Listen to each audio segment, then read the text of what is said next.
দিন। তাহলে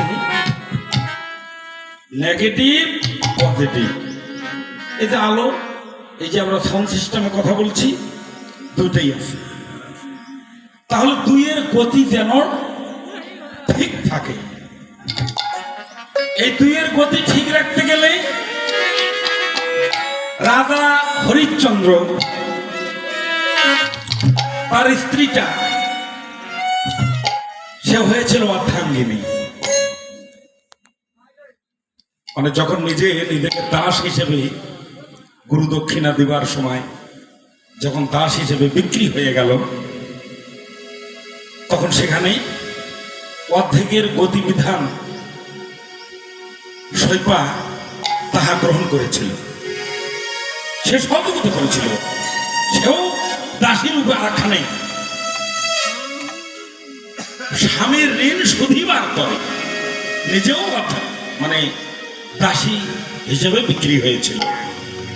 তাই রাজা হরিশ্চন্দ্রের স্ত্রীটা সে হচ্ছে অর্ধাঙ্গিনী। আর সেই গয়াধামে ফাল্গুনী গঙ্গার তীরে বলিরাজের স্ত্রী সে হয়েছিল সহধর্মিনী। হরে কৃষ্ণ। সে কিন্তু অর্ধাঙ্গিনী নয়, সে হয়েছিল সহধর্মিনী। কেমন করে? দান ছত্র খুলেছে, ওইতে কামনা বাসনা বেশি। হ্যাঁ, সাধন করিতে করিতে, ভজন করিতে করিতে নিজেই ভগবান বলে দাবি করে ফেলছে। হ্যাঁ, আর কেউ না, আমি ভগবান। বলিরা তো বলির সেই দান ছত্র খুলেছে। এবার সেখানে প্রথমে হেডলাইনে লেখা আছে, অ্যাড্রেস লিখে দিয়েছে, সবাই এসে বলিকে ভগবান বলবে, যাহা চাইবে তাহা পাবে। হরে কৃষ্ণ। ঠিক আছে, এখন যারা যারা কিছু লাগবে সেখানে সবাই লাইন হয়েছে।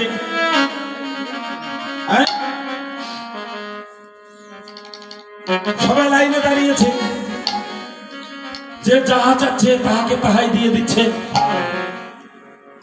অন্তত আমি ভগবান মনে মনে চিন্তা করছে, তুমি কেমন ভগবান হয়েছে, তোমাকে আজকে পরীক্ষা নেব। তুমি তো মানুষ, তুমি ভগবান হতে কেন গেলে? সাধনা করে হয়তো কিছু উত্তীর্ণ হয়েছ, কিন্তু তুমি আমার নামটা তুমি কেন ধারণ করবে? তাহলে তোমাকে পরীক্ষা দিতে হবে। এবার পরীক্ষা নেওয়ার জন্য হ্যাঁ, সাধারণ এই 11-12 বৎসরের একটা বালক রূপ ধারণ করে, বামন সন্তান রূপ ধারণ করে লাইনে এসে থাকে আস্তে আস্তে। আর এইদিকে আমরা দেবতাদের গুরু তথা আমাদের গুরু বৃহস্পতি, ঠিক না? বৃহস্পতি দেবতার গুরু বৃহস্পতি, আর ওই দত্তের গুরু শুক্রাচার্য। হরিবল। শুক্রাচার্য পাশে সিংহাসনে বসে আছে, বলছে, বলি যত আসবে সবাইকে দিবি, কিন্তু আমার নির্দেশ ওই যে 8 নাম্বার যে লাইনে আছে না, 8 নাম্বার সিরিয়াল, ওই যে হ্যাঁ, ওই যে পতিধারী একটা ছেলে এরকম, হ্যাঁ, সাদা ধুতি পরিধান করে উত্তরায় দিয়ে মালা গলায় দিয়ে যে আসতেছে, ওকে কিন্তু দান করবি না। মনে মনে চিন্তা করছে, আমি তো ভগবান, এখন যদি একজনকে যদি না দেই তাহলে তো আমার ভগবানত্ব থাকবে না। এখন আমি কি করব? এইদিকে হলো আমি ভগবান হব লালসা, আর এইদিকে হচ্ছে গুরু বাক্য, আমি কোনটা রক্ষা করব? মনে মনে চিন্তা করছে, যা হবে হবে, আমি ভগবানের পথটাই আমাকে বজায় রাখতে হবে। গুরু বাক্য যদি লঙ্ঘন হয় তো কপালে কি হয় বাবা? হ্যাঁ, তাই না? যদি কৃষ্ণ রুষ্ট হয় গুরু রাখিতে পারে, গুরু রুষ্ট হলে পরে কৃষ্ণ রাখিতে নারে। জীবির নিস্তার লগি নন্দ সুত হরি, ভুবনে প্রকাশিল গুরু রূপ ধরি। নিতাই গৌর হরি। কৃষ্ণ কৃপা জগৎময়। কোন কোন ভাগ্যবান ভাগ্যবতী, কৃষ্ণ কৃপা জগৎময়। জগতের বুকে যত আছে কৃষ্ণ কৃপা, কিন্তু গুরু কৃপা কোন কোন ভাগ্যবান ভাগ্যবতীর হয়। কৃষ্ণ কৃপা জগৎময়, আর গুরু কৃপা কোন কোন ভাগ্যবান ভাগ্যবতীর হয়। সকলের কথা বলেনি, কোন কোন তু একটা। আমার মনে হয় আমরা যে 18 কোটি মানুষের হিসাব দেই না বাংলাদেশে, তার মধ্যে মনে হয় 1-1টা হবে কিনা। হ্যাঁ, তবে আছে বাবা। যদি না থাকতো, যেদিন থাকবে না সেদিন এই বিশ্ব ব্রহ্মাণ্ড থাকবে না, প্রলয় তো আছে। ওই আমি জানি না, শাস্ত্রে বলছেন যেখানে ভগবানের গুণকীর্তন হয়, হরিনাম হয়, গীতা ভাগবত পাঠ হয়, হরিবাসর হয়, সেখানে একের অধিক কিছু ভক্ত সমবেত হয়ে যারা আমার ভজন সাধন গুণকীর্তন করে, সেখানে একজন বৈষ্ণব।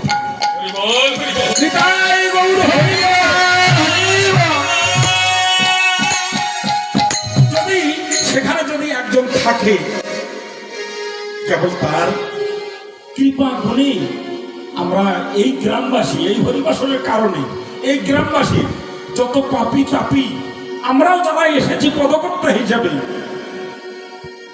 আমরা উদ্ধারের জন্যই এসেছি গো। কেবল শুদ্ধ ভক্তের চরণধুলি অঙ্গে মেখে যেন আমাদের এই তাপিত হৃদয় যেন শীতল করতে পারে। কেবল রাধা ভাবে ভগবান শ্রীকৃষ্ণ আমার, ওই রাধা রানীর যত সহচর ছিল সবাইকে ডেকে ডেকে বলেছে, তোমরা রাধা ভাবে একবার ভক্তের চরণ ধুলি অঙ্গে মাখো। তোমরা একবার ভক্তের চরণ ধুলি ধুলি অঙ্গে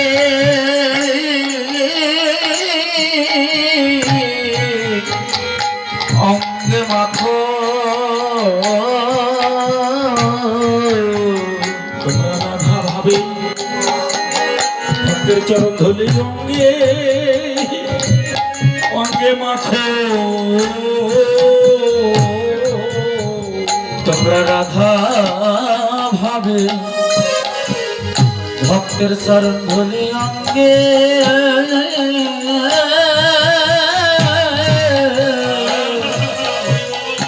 অঙ্গে মাখো। এই যে তোমাদের মনের যত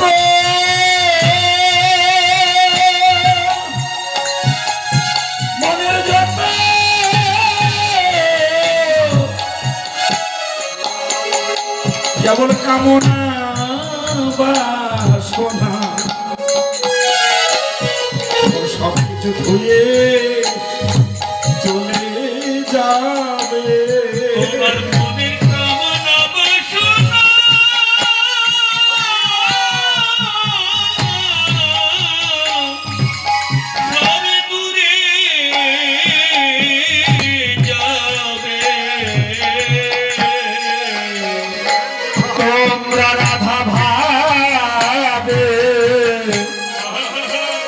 ভক্তের চরণ ধুলি অঙ্গে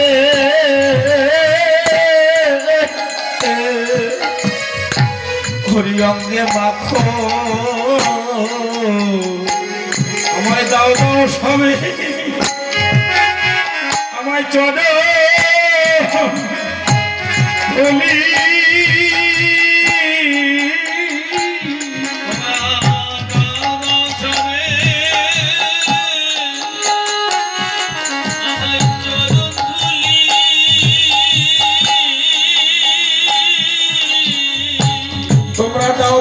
সবে আমায় চরণ ধুলি ওরা দাও দাও সবে আমায় সরে সরবি ধুলি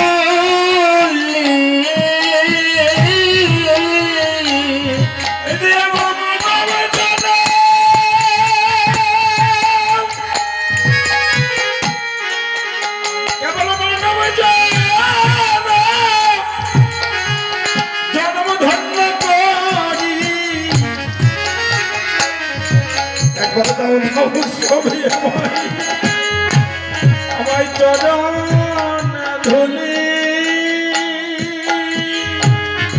আমি মানব জানা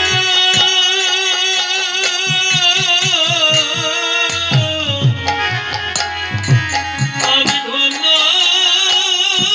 করি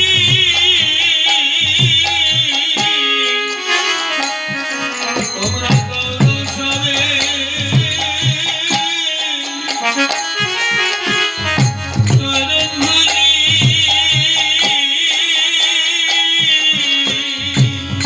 আমাদের এই মানব জনে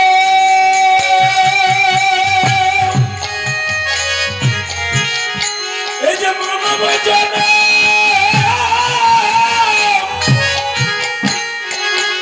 জন্ম ধন্য করি এখন রাধা রাধা রাধা বলে রাধা রাধা রাধা বলে এবার রাধা রাধা ওরে রাধা বলে